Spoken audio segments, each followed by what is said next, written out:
Please give me a sign when I can start to introduce the first keynote speaker. Yeah. It is my joy to introduce to you Dr. Aruna Gnanadason from Chennai, India. She was the director of the Global Program on Women in Church and Society of the World Council of Churches in Geneva, 1991 till 2009, so over a long period. She directed this program. She has been, among others, a professor at the Global Institute of Theology, organized by the World Communion of Reformed Churches. She is a very important resource for the churches and ecumenical movement in India. And now she is mainly active as a convener, an elected coordinator of the Indian Christian women's movement. And this is a movement of Protestant, Catholic and Orthodox women cooperating and struggling together for for more gender equality and for a more interreligiously peaceful India. Her books, some of her books, I'm sure you have contributed to others as well. I will mention a few titles. A book from 2020 is called With Courage and Compassion, Women and the Ecumenical Movement. Another book, Listen to the Women, Listen to the Earth, a holistic Christian approach to stewardship of creation. That is from 2003. And then an earlier book, No Longer a Secret, The Church and Violence Against Women. And that book was written and published and used for the ecumenical decade of churches in solidarity with women, 1988 till 1998. So with great treasures bringing us from India and from long historical engagement with the World Council of Churches. I'm glad and honored to hand over the word to you. And please, Aruna, the floor is yours.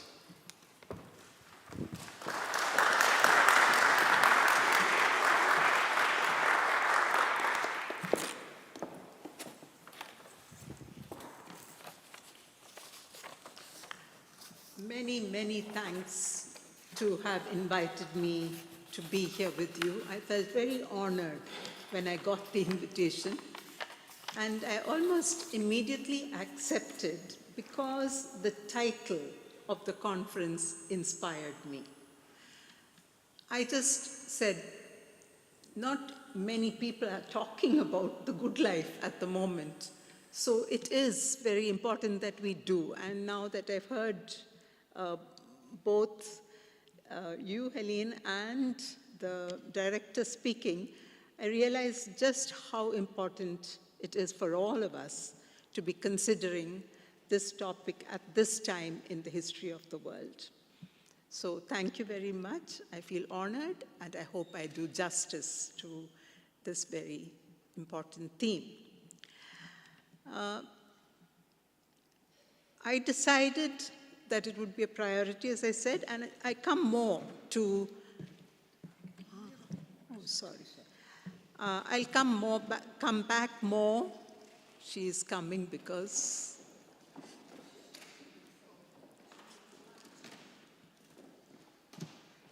move a little bit like this. Sorry. And shall I lower it for you? It's okay. Yeah. Do you think you should? It's you. Okay, little bit. Okay. Okay, let us see.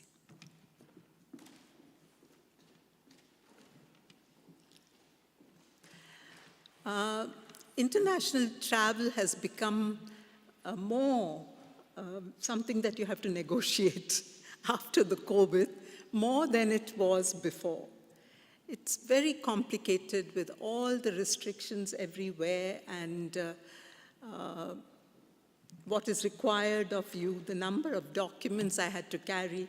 I have traveled quite a bit, but this time it has been fascinating to watch the whole world suddenly get up and say, we better be careful of this virus, as it is disappearing in most parts of the world. But I still feel so happy that I came, and I hope that it's been worth it, bringing me all the way from India.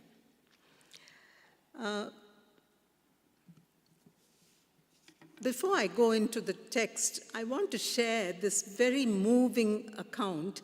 I call it a modern-day parable, written by a woman from South Korea who is now, but she is an American citizen, but she's from South Korea, and is presently serving in South Korea as a partner, mission co-worker of the Presbyterian Church in USA.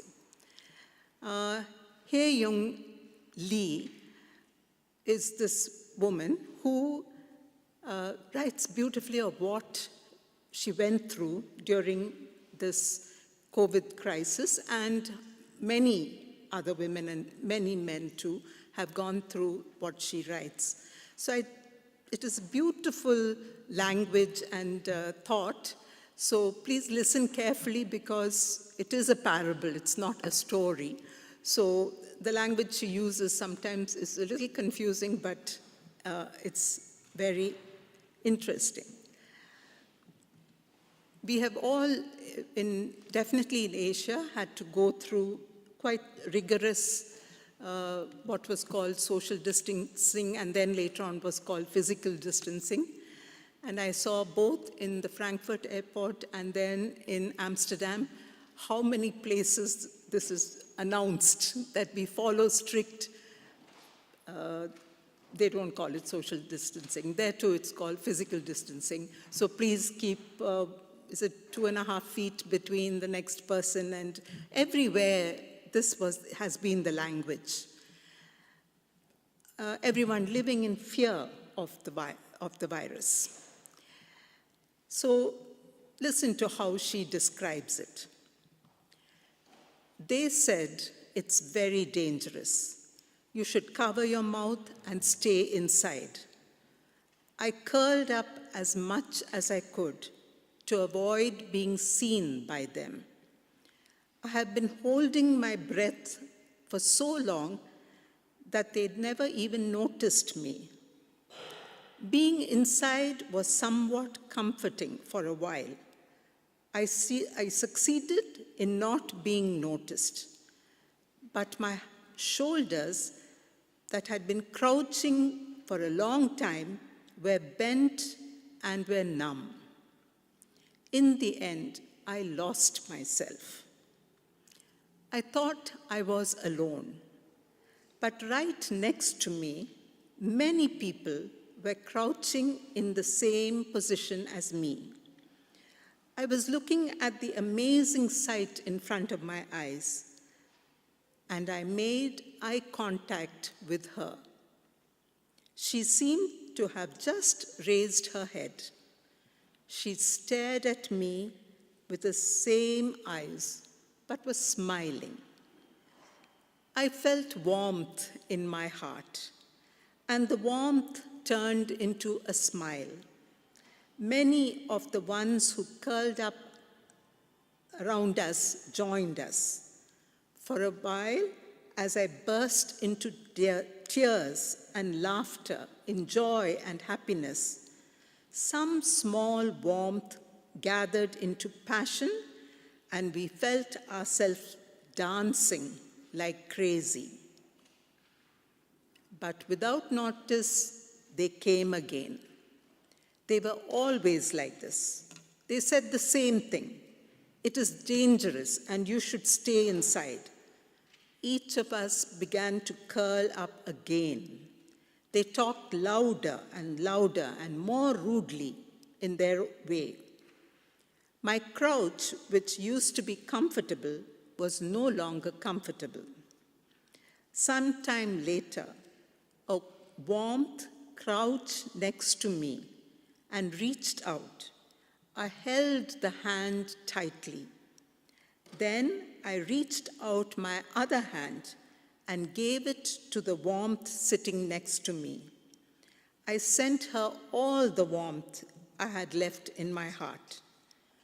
I heard someone singing a little, listening to the song, which had not been heard due to their noise and rudeness.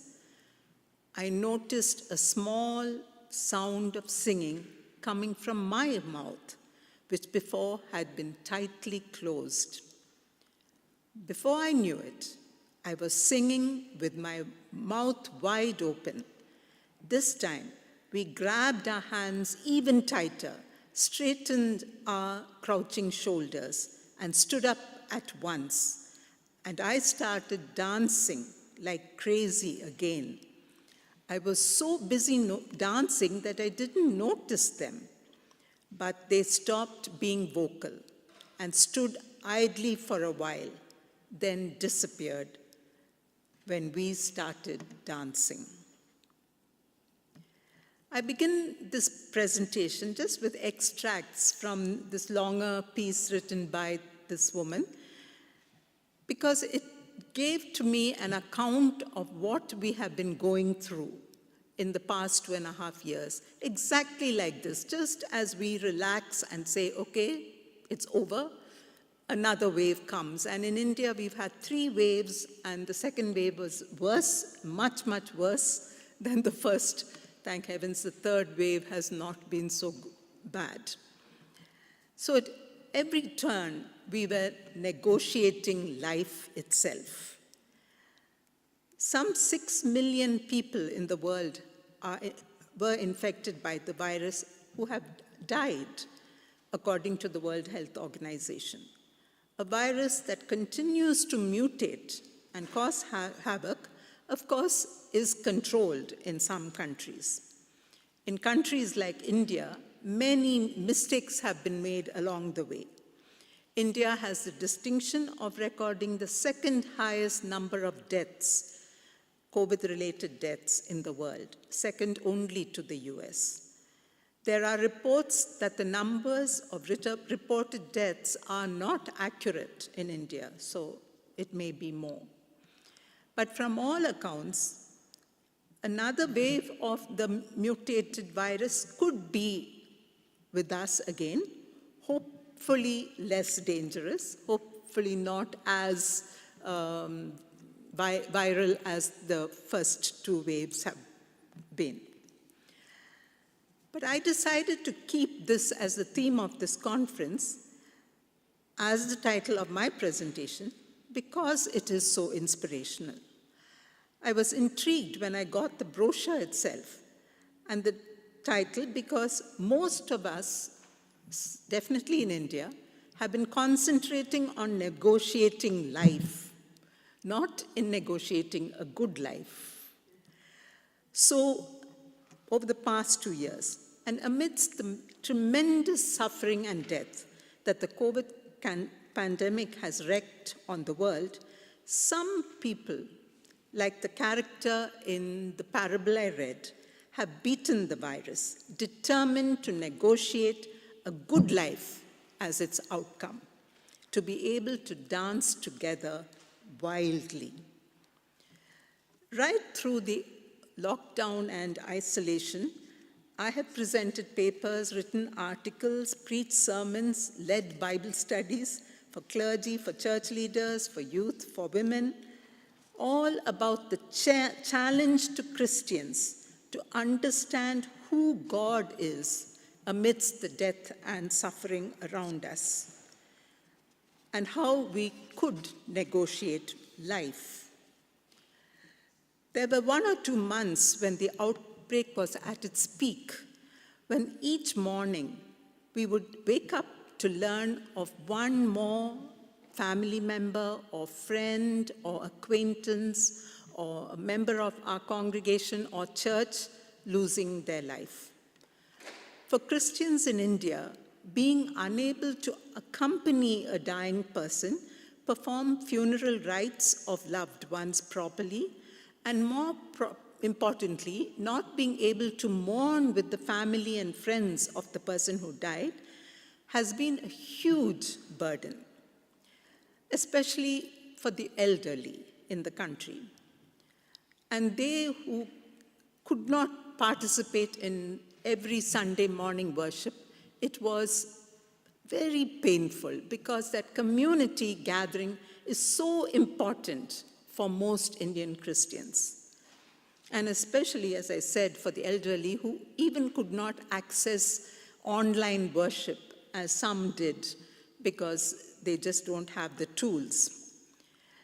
Human beings were created to be with communities, more so in a country like India, where living spaces are small to begin with. Physical distancing itself is a luxury. So if someone got it in the family, everyone got it. And that's why there was so much of death in the country. I believe we have all paid a price, some price in our own lives because of forced isolation, and which was even being policed on occasion. In some countries in Asia, there was severe punishment and fines for those who broke the COVID protocols. Every day one felt we were all negotiating life, anxious that we could be ourselves the next victim, as wave after wave of new strains of the virus continued to eat into our lives. The virus has exposed or aggravated the many threats in the search for a good life for all the people of the world. As Harsh Mandir, the eminent social scientist, wrote about India, and I would like to say, I would expand his definition to the whole world.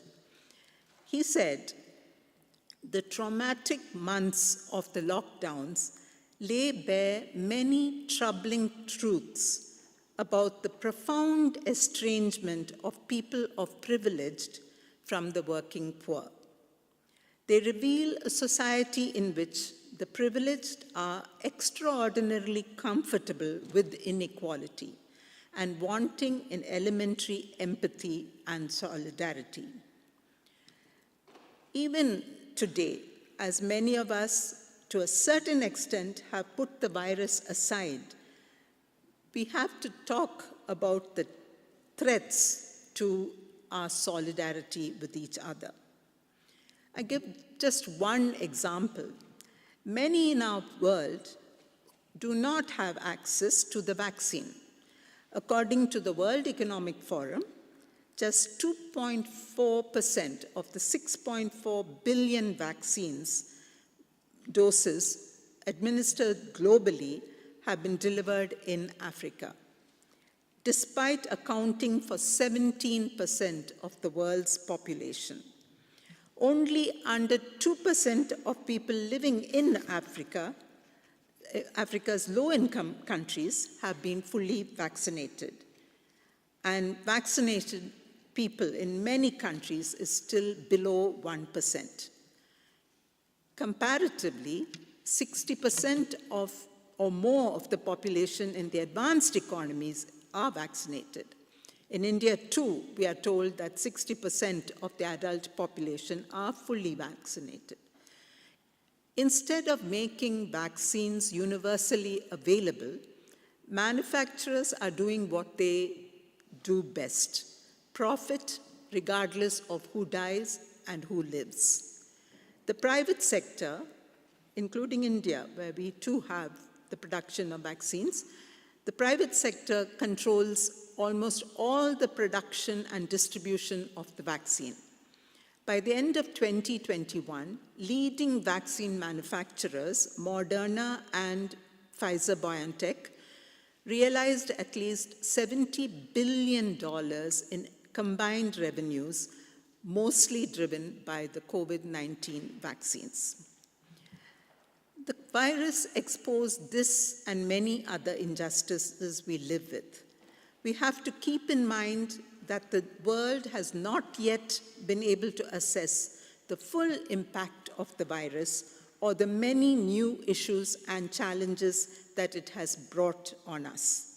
Health as a justice issue, the humanitarian crisis, particularly faced by marginalized communities, the food crisis, the climate disaster, and climate justice, the intensification of racial, ethnic, and caste-based discrimination, education and the digital divide, the migration crisis, trafficking in people, the aggravation of violence against women, the LGBTQI community, and other subaltern groups.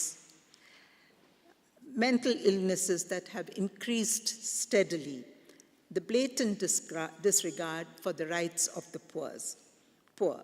All are major issues ahead of us.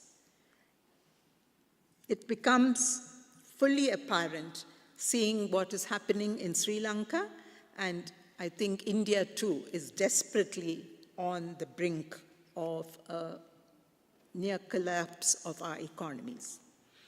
Additionally, in many parts of the world, attacks on religious minorities have been creating an atmosphere of fear and insecurity.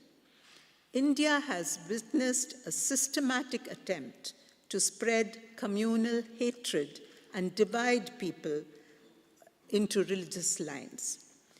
Around 2 years ago, people all over India rose in a peaceful and unique women-led movement to protect the rights of religious freedom enshrined in India's constitution.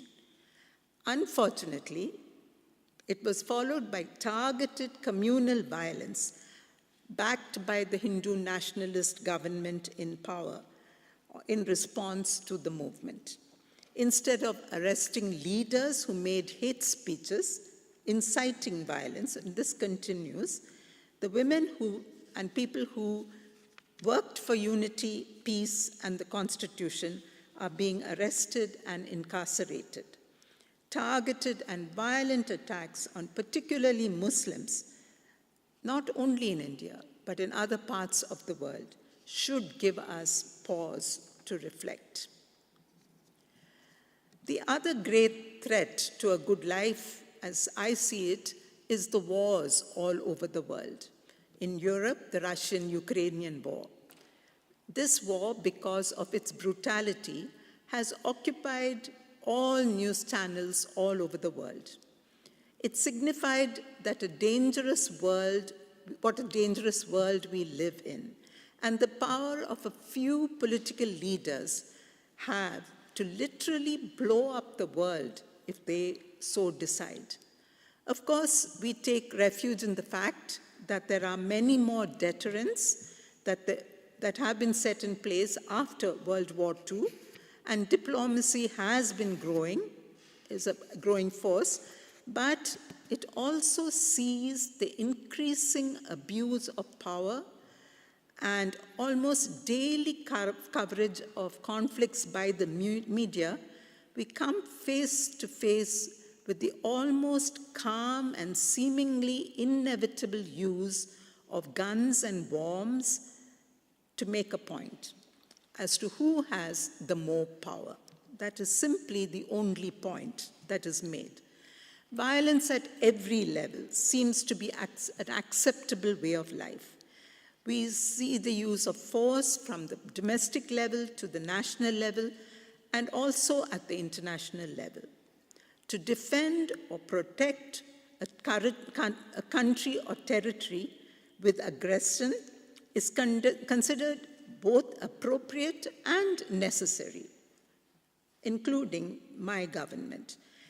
It is seen as that is their response when there is an insult or a threat or provocation. Today on our TV sets, we see the men who lead our country literally flexing the military power that they possess and the arrogant pride with which they speak of the destruction they can cause or have caused.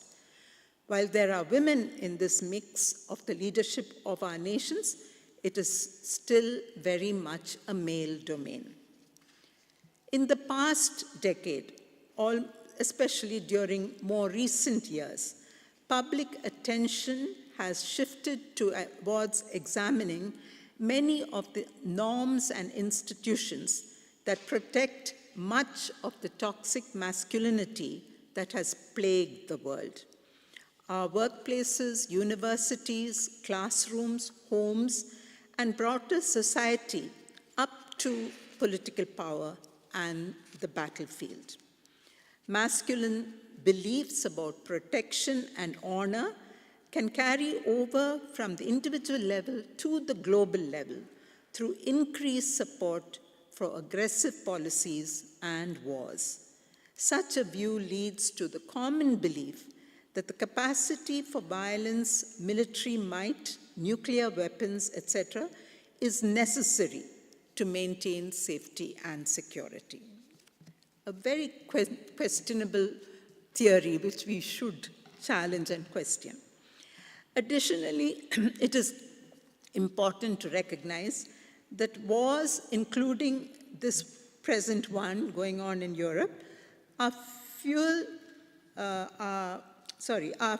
by the military-industrial complex, or the nexus between government's military and the defense industry that supplies the arms, seen together with the vested interests that influence public policy.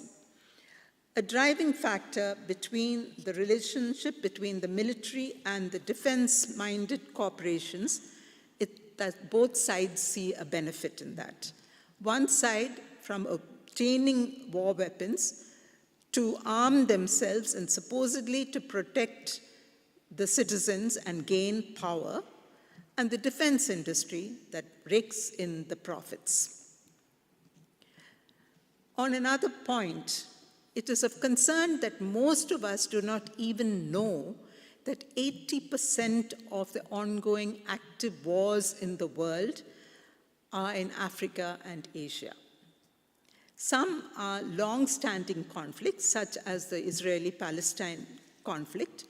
There are civil wars, such as the one in South Sudan, Syria, Libya. There is political instability in Lebanon, Ethiopia, Mexico, Venezuela. The list goes on.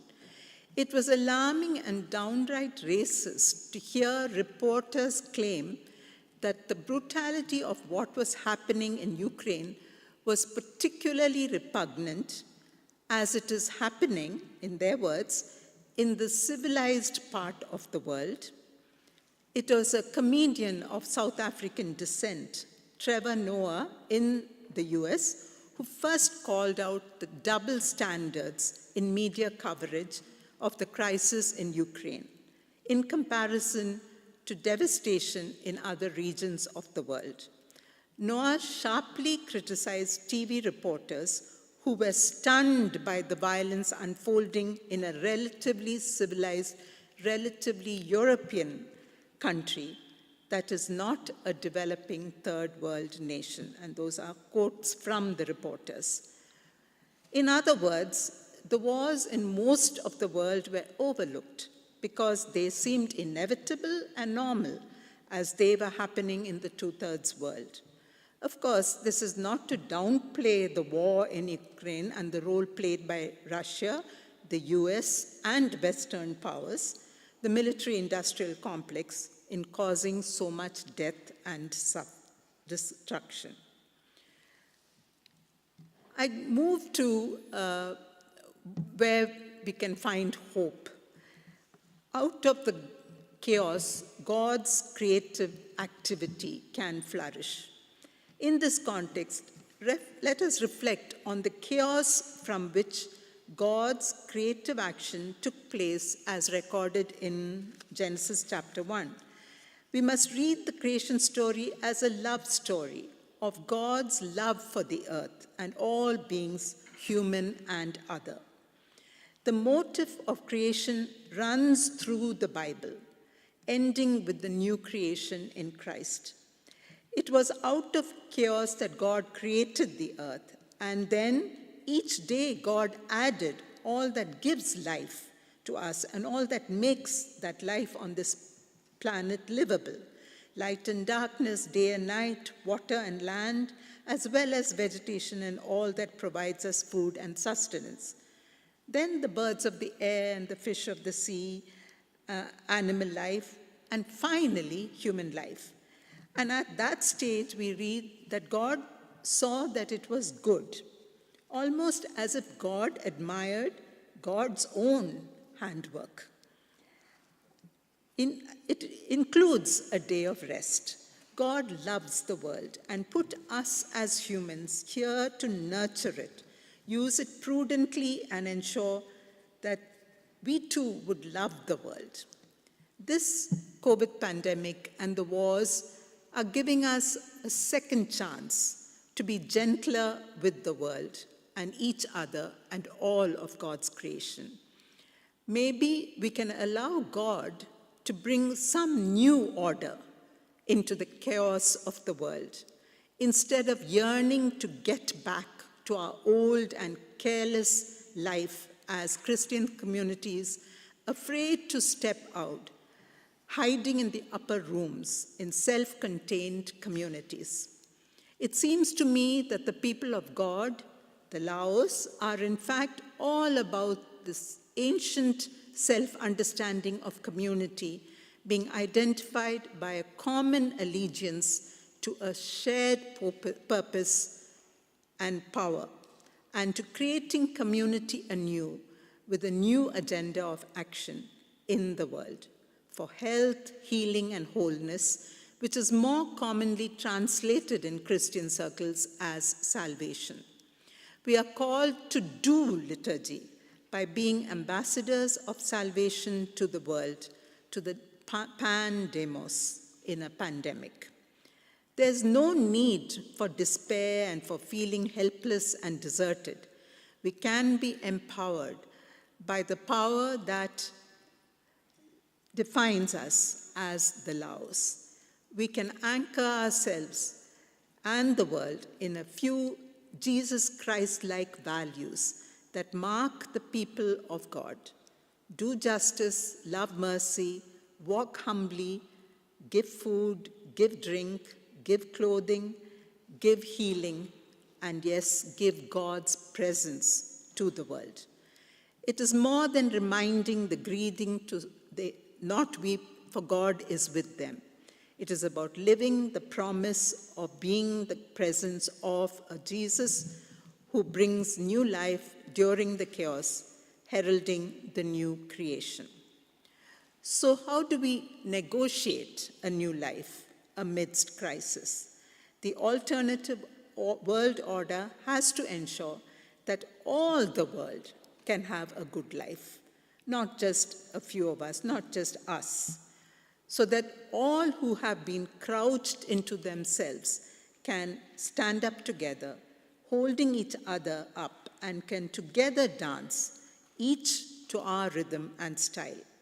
Here is where we come in as people of faith and religious establishments such as the church, our theological institution, our theology, ecumenical instruments such as the World Council of Churches, which I am most familiar with, as well as movements for liberation, such as groups exploring new theologies. We have the opportunity to create the climate for and propagate values to negotiate a good life for all. To explore a new theological voice that will offer consolation, refuge, solidarity, and hope to the people most affected by the devastating condition of the world.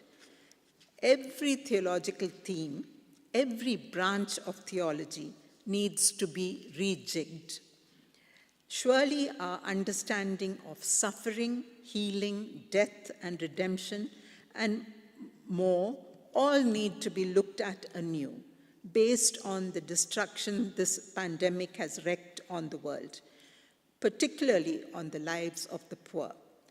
What design or plan can we offer to not just reinstall the old, but dare to reinvent a new theological mission for the church and the world?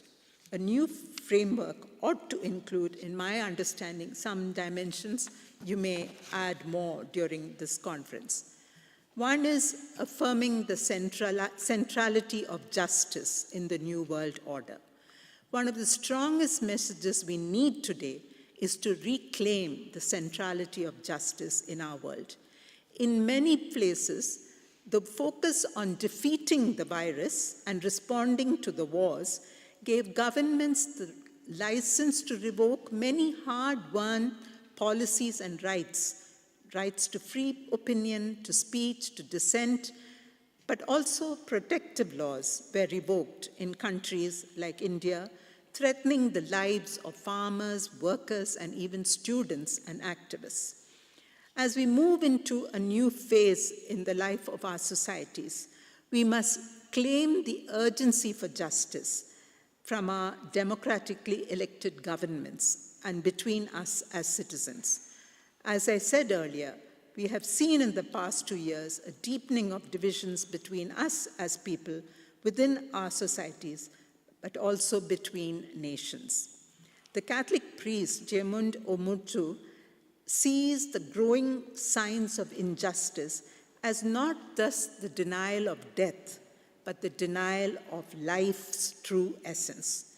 He draws our attention to the paschal journey of death and rebirth that we will soon celebrate in the Christian calendar. He acknowledges that at this moment, we have an opportunity to change. Everything is in flux and moving through a multi-dimensional trance, according to him. None of us in our own personal lives, or even the institutions, the structures we live and work with, can escape without the impact of the past 2 years. We have to turn this into an opportunity to ensure a good life for all. Secondly, affirming the centrality of compassion in the New World Order. From the midst of the tragedy and death around us, we witness some amazing scenes of compassion and love that still finds their place in humanity, often hidden or even covered by our inability to recognize the challenge and inspiration we have received from our faith in God, humanity, and the entire universe. There are lessons for all of us as we struggle together. We are all, from the richest and most popular film stars in India to the street dweller, in danger of contracting the virus. This is not to ignore that conditions place each of us in a different environment. There was unequal access to care, to hospital treatment, and chances of survival. But from the midst of the tragedy, we saw glimpses of hope. A Muslim driver of a 3-wheeled vehicle, which in India we call an auto rickshaw, ferrying Hindus and Christian neighbors to hospitals for emergency care. Many of whom he transported, he did not even know, and he charged no one. But for about 2 months, this man did this just out of compassion for his neighbors. There were other places where communities set up impromptu kitchens to feed families and distribute food to the poor.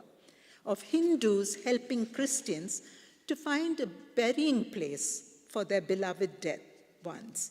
Dalits, indigenous communities offering what little they had to others. We learned compassion is a principle that transcends religion, class, gender, sexual identity, and all else. The pandemic brought out the best in us in that sense. There is a danger that we are already reverting to mistrust and hate and narrow-mindedness. Can we as communities stop in our tracks and take a deep breath and rekindle the essential ingredients of our humanity? Ignoring political and nationalistic forces that nurture hate and intolerance. Our faith can give us the resources if we would only depend on our faith and not on ecclesiastical or nationalistic compulsions. Finally, affirming a creation spirituality as the way to negotiate a good life. There are many more dimensions of a good life we could speak of, and I'm sure even during our meeting here we will come across them.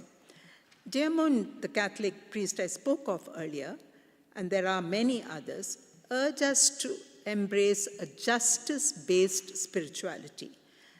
He speaks with brutal honesty about what he sees as the gentrification of the human race, as well as the acknowledgement of the demographic shift from the patriarchal domination of white Western imperialism to the communitarian justice and creation-centered spirituality informed by an inclusive faith, including Christianity. He calls for a fluid sense of self and its implication for gender, sexuality, faith, and life beyond death. He ends his exploration, as he should, challenging our anthropocentric imperial arrogance. Even a devastating virus has not taught us to consider how we live with and treat the non-human world, all of creation, and our projections for a safer future.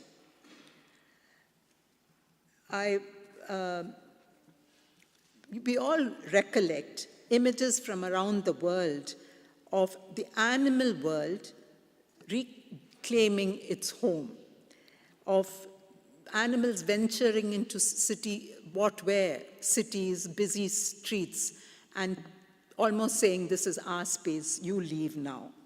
So we must come back to that space where we can live, where animals will feel safe. And we have a long way to go because we are very quickly reverting back to our old ways. But all our faiths have embedded in them the resources for a creation spirituality. And I'm sure it will be addressed here. Activists and eco-theologians are calling on us to recognize the traditions of prudence that were in existence in all our societies, where the indigenous community, and in India, Dalits and the poor, had ways that they lived with the earth, that would care for the earth. But our policies of growth have systematically pushed them out and reduced their potential to allow the earth to flourish. Every development project seems to carry with it some levels of destruction of creation. We see it so vividly in this developing country called India. The Indian eco-theologian, George Zachariah, calls for an anthropocentrism of sorts. He says, we learn from people's movements, so we need the human creativity and commitment to bring change in the world.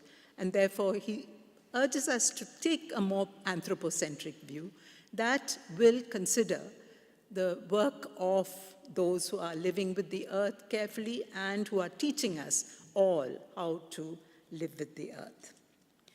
So I would end by saying, we can begin this positive journey of negotiating a good life.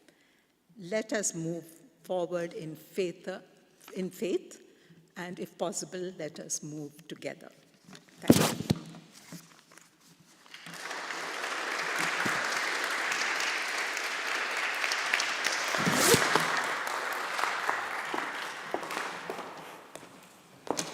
Thank you, Dr. Gnanadason. Now, I kindly ask you to stay there behind the cathedral and to receive questions from the audience. So, thank you so much for sharing your sharp analysis and also in the last part sharing your vision of allowing God to create a new life order out of this pandemic, this crisis. And just to summarize, you started with how we are all affected by the pandemic and how it wreaked on the whole world, how it aggravated existing crises and injustices and threats, how war and violence have increased from the domestic level to the state levels to the global geopolitics, and how this feeds on toxic masculinity. And then, in the end, how to allow God to bring new life into this chaos by claiming the urgency of justice, affirming the centrality of compassion, and affirming a creation spirituality. Now it's up to you to enter into a further conversation, and I also explicitly invite those who have joined online to put questions in the chat, and it will mediate it here through us in front, and so that you can also participate in the discussions. So, Rianne will go around here with the microphone. So if you have a question, a comment, so please raise your hand and she will come to you. And don't be shy to be the first one.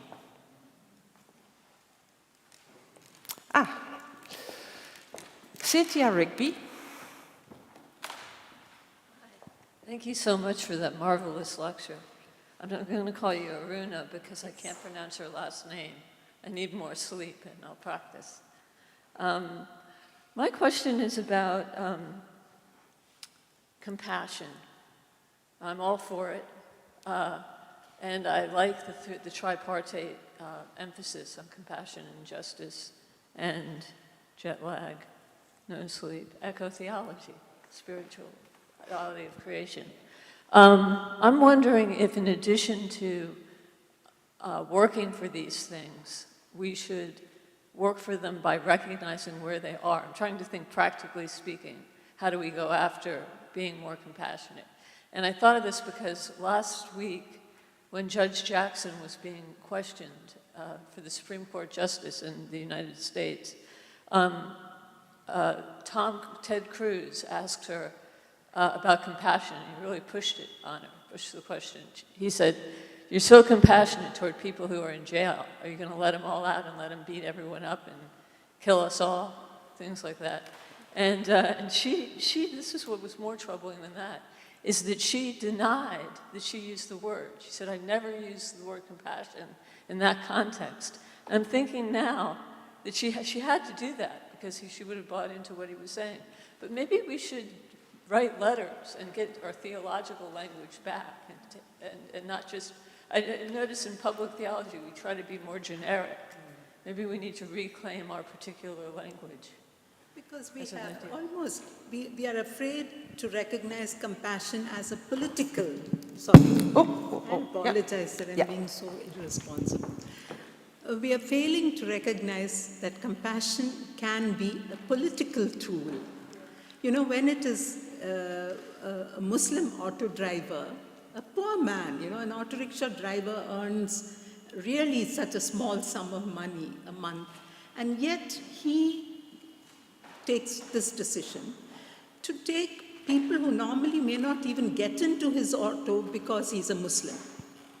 He takes those people to hospital and to things. So in a way, though he wouldn't say it, I feel it was a very bold political decision he took to cross the boundaries of religions and to do it for people who don't like him because he's a Muslim. So I think that compassion is not a sort of an airy, nice thing that we have made it. I think it can be a political action, and therefore we need to think in our church context as Christians, where it are the places political change can come when political leaders, for instance, when they are talking about ending a war, that compassion is an element in that discussion. And it's not just, I won and you lost, finally.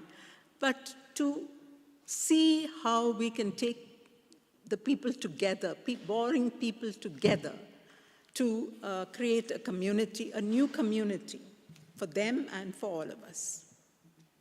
And do you also have an example of that, how it can be on the more institutionalized political level, how compassion can be part of negotiations, for instance? Do you have an example of that?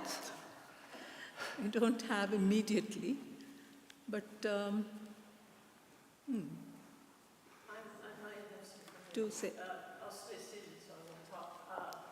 But perhaps better now to see if there are some other questions. Yeah. So, because I saw some hands raised. Yeah, please.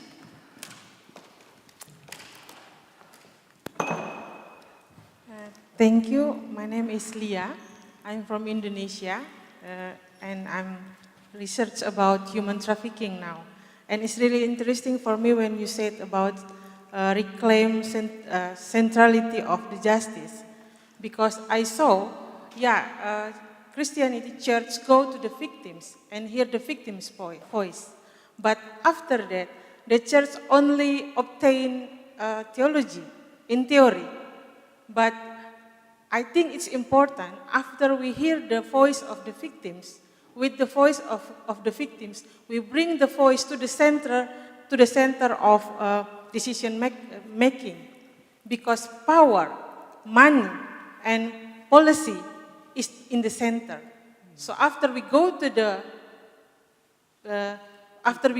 periphery to hear the voice of the victims, we have to go to the center and reclaim the center of the right of the victims. Thank you. It's interesting for me. Thank you. So would you like to comment further on that? How to bring the voice of the victims into the center?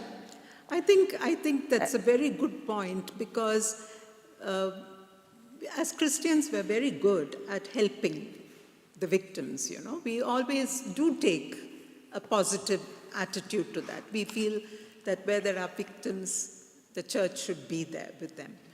But would we even bring a victim into our, say, we have, I don't know how you call it, but we have a pastorate committee in the church which runs the affairs of the church.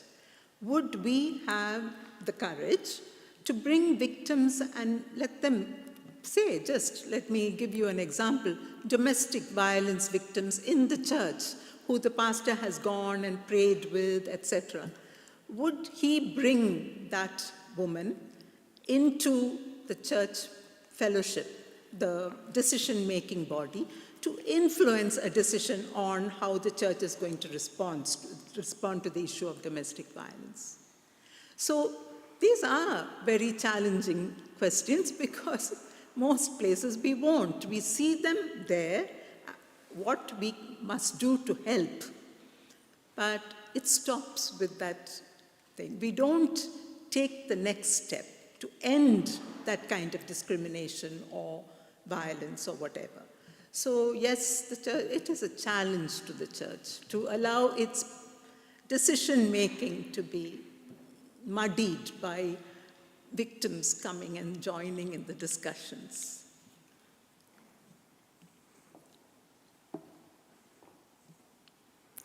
Anyone else? Martin, please. Yeah, hi, thank you very much for your lecture. To a certain extent, it was a rather uncomfortable lecture to listen to, as we are sitting in a beautiful church in a beautiful city, probably going to enjoy some good food afterwards, and most of us are vaccinated, I hope. And I was just reflecting on what it means that we are often so distanced from underprivilege. Also what it means when we can't escape our own privilege. And when we do try to share our wealth and the goodness and the good things we have, often we have a tendency to propagate harmful post-colonial dynamics, harmful power structures. And that this at times, or at least I notice it in this context, it can actually paralyze us to do anything at all. What does our faith speak to that sense of being paralyzed in a position of privilege? I hope that's clear. Mm-hmm. Are you asking this question to our keynote speaker or to yourself or to ourselves? Yeah, to our Yeah. No, I prefer that you ask that to yourselves, and that it becomes a question that we will take on as we go forward, in this conference, because it's a very important question you're asking. I'm also a woman of privilege. Remember, in my country and in my context, education, everything. I'm not a Dalit. I'm educated. I have food on my table. I have educated children, so I'm a woman of privilege in India. But the question has to be, how long am I just going to be happy, enjoying all this privilege, and watching even the women who come and work in my house every day facing domestic violence, poverty, etc. So the question is, it is a question to every Christian of how we should feel uncomfortable with what we claim God has given us. We are very good in India to say, God gave me all this bounty. And for our birthdays, we sing praises to God for giving us all that we have. I don't know whether it is so clear that God gave us all this. I think that we are there for a purpose, and we don't do anything about it. So I agree with you, all of us who have privilege, and you have an added privilege of being from a white Western background. So we cannot just take that for granted. We have to allow that to influence what we say, what we do, how we work with others. Everything has to be influenced by that. That's all I would say, but I think I really shouldn't preach to you, honestly. Thank you for that important question, Martin. And I think that's a challenge for our conference too, how to really let the voices and the lives of those victimized come into our conversations, discussions, engagements, and perhaps a part of being a victim is in ourselves as well. So how to have this really center stage in the conference instead of speaking from our comfortable positions and knowing how it's theologically right and wrong. Yeah, so a challenge for all of us. In the back, yes, sir. It's from our someone attending on our live stream on Zoom. Oh, okay, yeah. Thank you very much for your lecture. I'm interested in your idea of solidarity-based spirituality. I really agree that we as churches need to provide enough space to spirituality. The question is, can you explore further, or could you give us some examples of this solidarity-based spirituality? I think I said justice-based solidarity, but maybe I did say, I don't know how I phrased the word, because I spoke of spirituality also as a component of justice.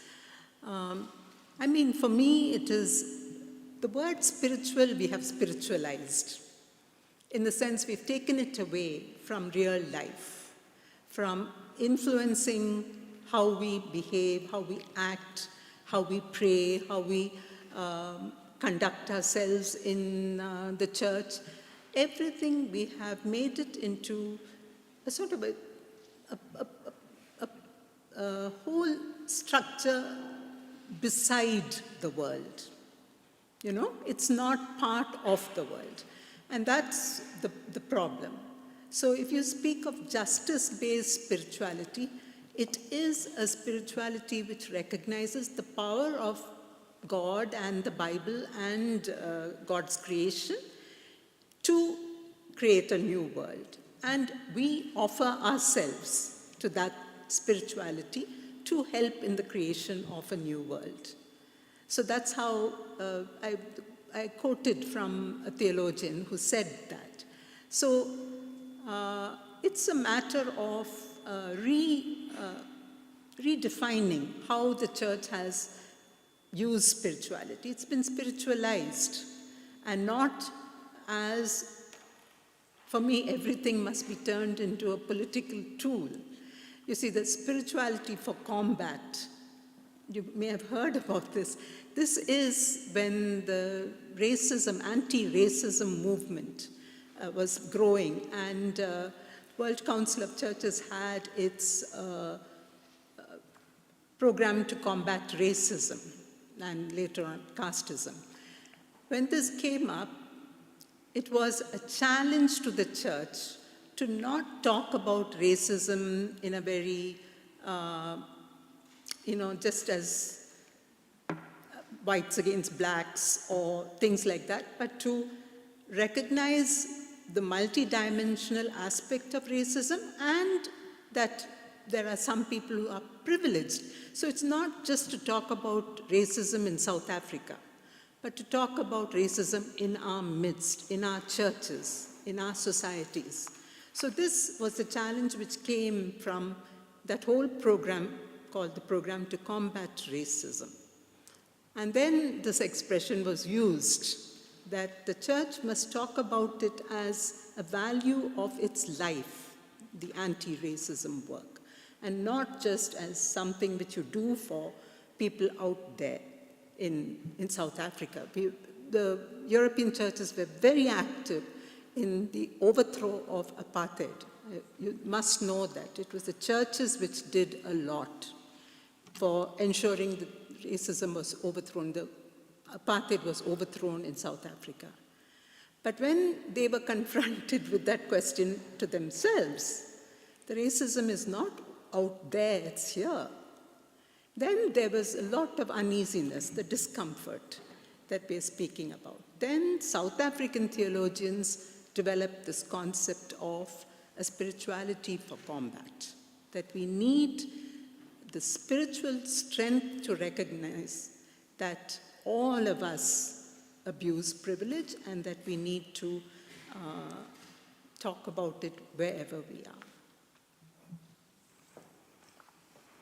Maarten Wisse.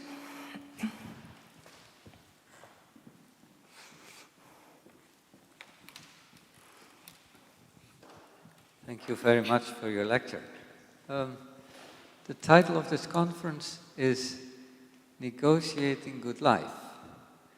And maybe it was the same sort of feeling of discomfort slightly that Martin van der Toorn had that made me think, I've heard you speak about a good life a lot, and I like your that putting justice at the center of theology. I think that's very crucial, and not only of theology but of life, actually, this connection.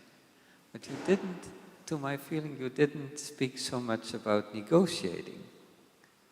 Because, you know, negotiation, that means give and take. Make a compromise. You have been leading an institution for a long time, a program at the World Council of Churches.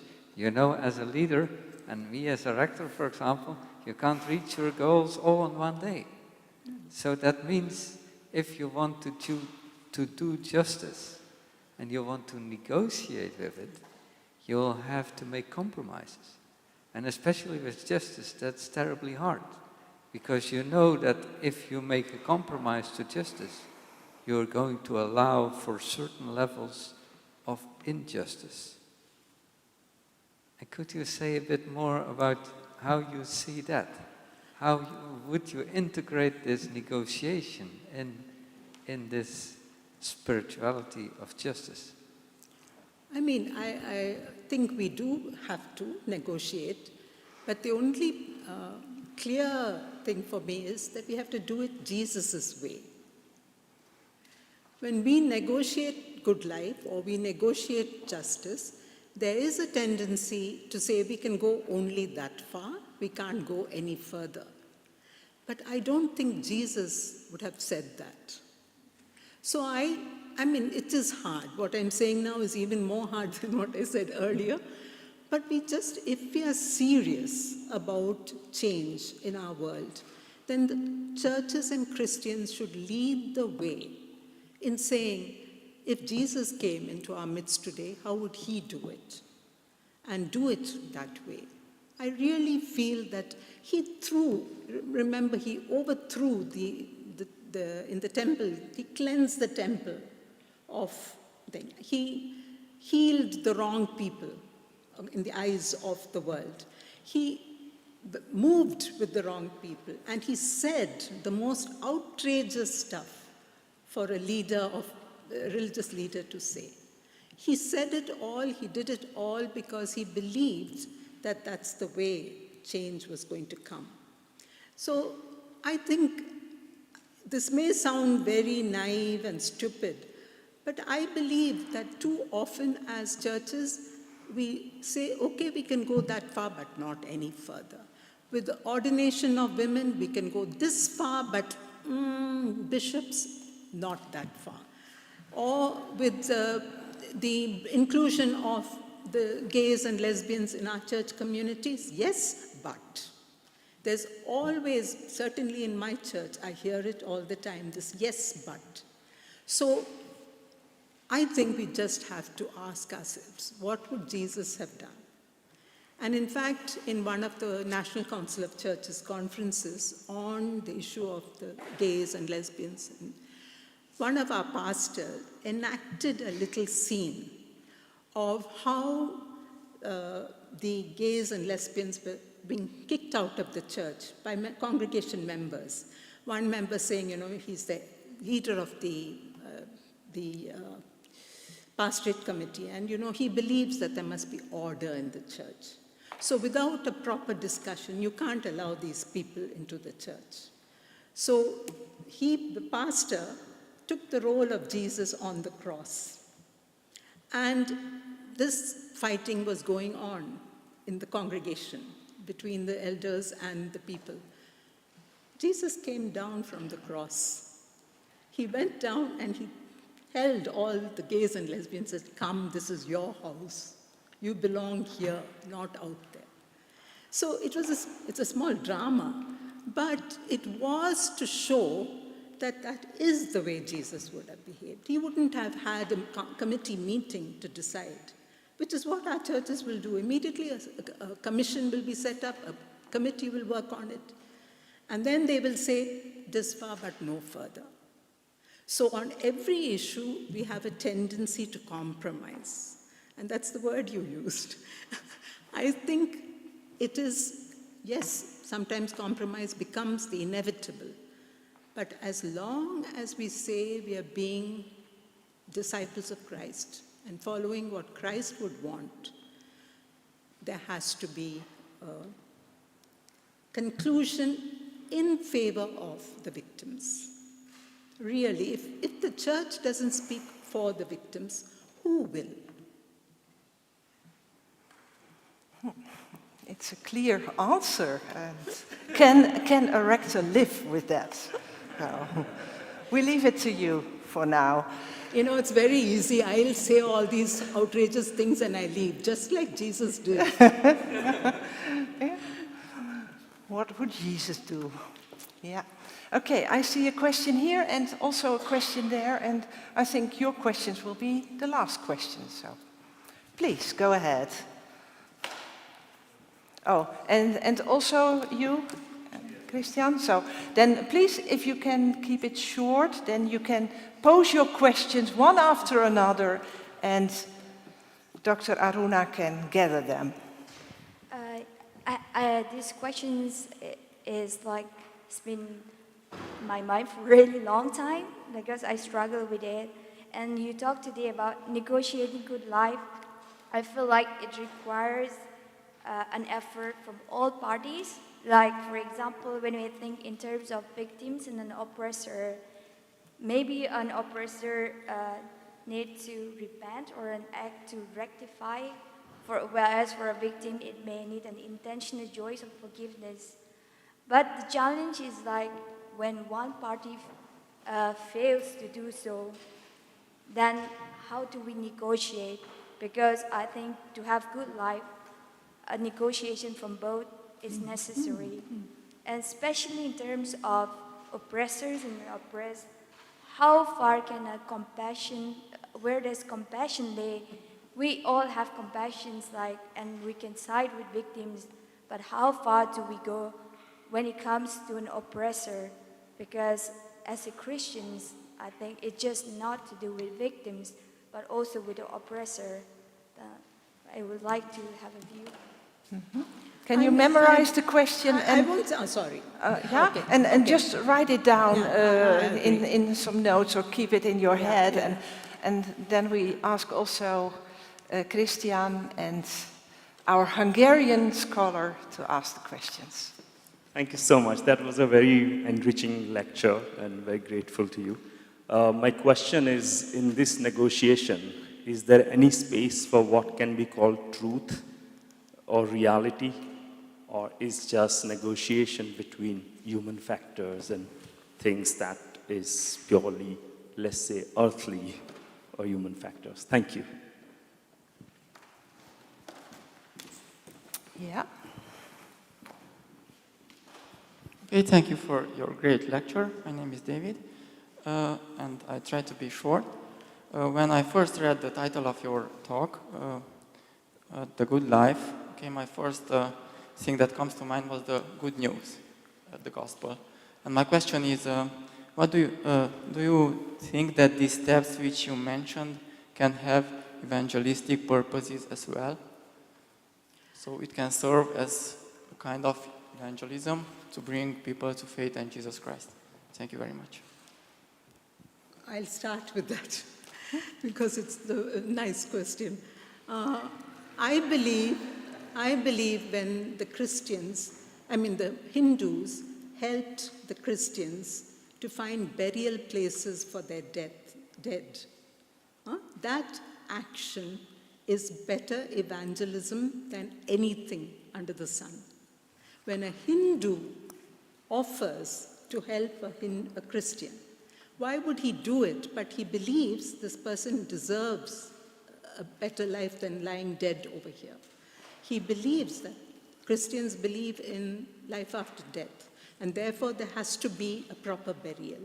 And therefore he negotiates with whoever he did to get a burial place for the person. So I believe that it is in good deeds that the best gospel is preached. Whether it is by us or by those who are being evangelized, if they also do it, then gosh, I was really particularly impressed with that story because it showed me that the Hindu recognized that for a Christian, a burial is very important because there is life after death, just like the Hindu believes. So this is not something that only Hindus believe. Christians also believe it, and therefore this man deserves a decent, proper burial. See, we are very slow at recognizing that evangelism is best done. India's example is of, by service, the gospel was brought. Because there's no point in preaching the word to people who don't understand much. The language, everything was new for them. But they set up hospitals, they set up schools, they attracted people to their life. And so it was by their example that more and more people, I'm not saying they didn't have evangelism, they did. Even in the hospitals, they did evangelism. But the main thing was not the evangelism. The main thing was the service.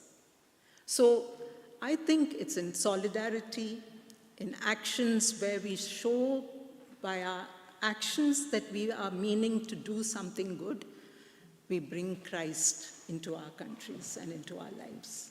The moment we start evangelizing, preaching from the rooftops, the Hindus will bring a law to shut us up. We draw attention to ourselves, and now they're angry with us. They're bringing laws about everything. In 5 states in India, you cannot convert. Conversion is illegal in 5 states in India now. This has happened in the past year and a half.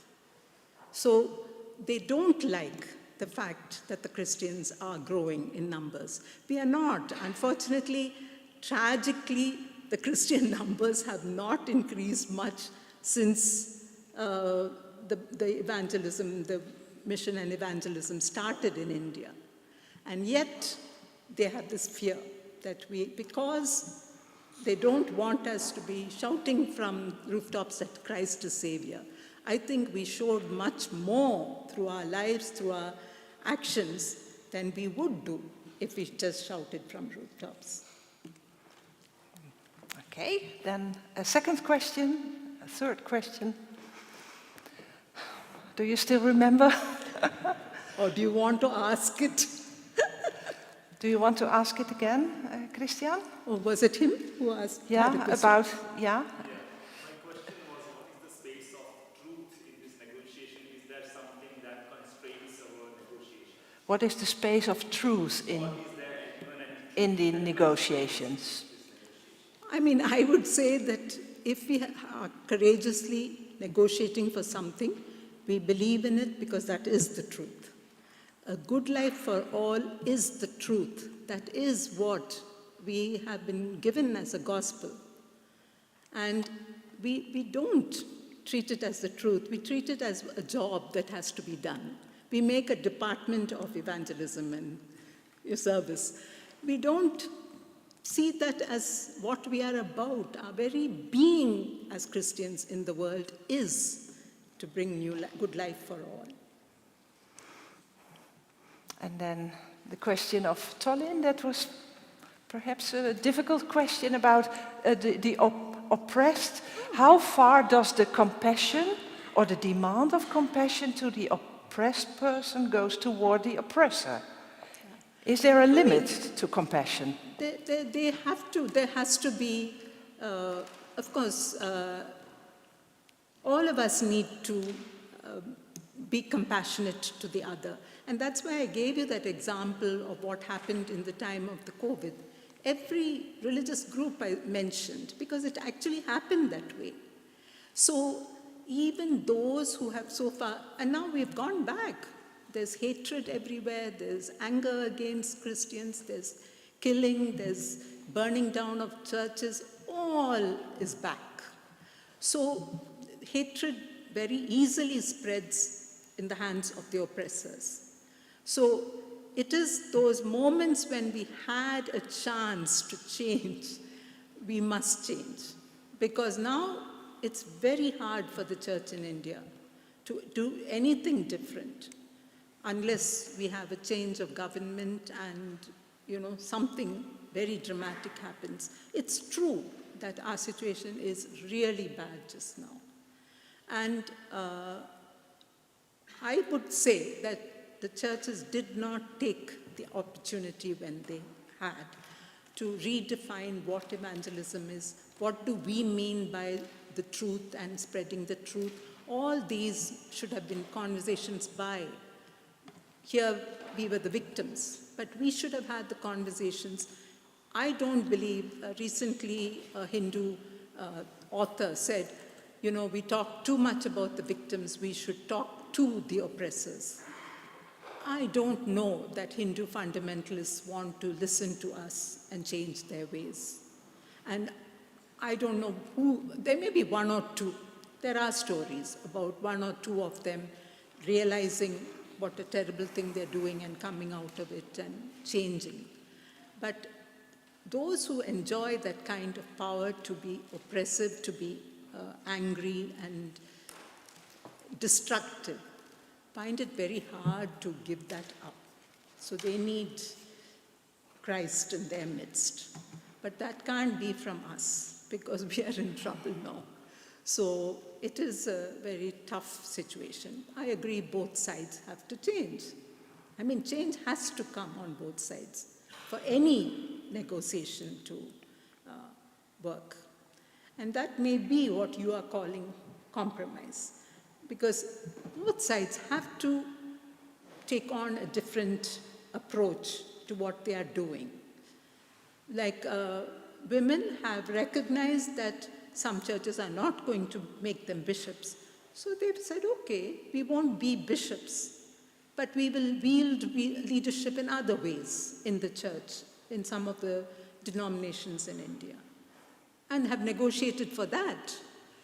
So it's possible to, give up something for getting something else. So, but it has to be honest and truthful discussions and actions. Thank you. We leave it for this. It's already 10 minutes over time, but it speaks for itself how much appreciated your lecture is and your inspiring introduction in the theme of the conference. So you asked us, has it been worth that I come all the way from India? Well, I think the conversation has already started, and I feel it's only the beginning, because you will stay all conference, throughout the conference. We can continue this conversation.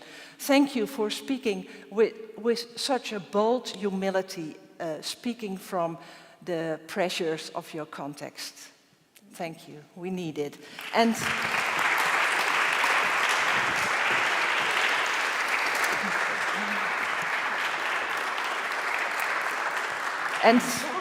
And for the participants, we don't have a fancy goodie bag, but for our keynote speakers, we have, and with some nice Dutch products inside. Thank you.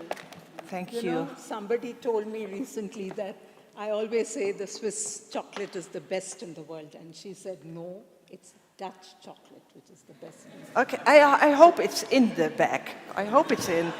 I carry back evidence.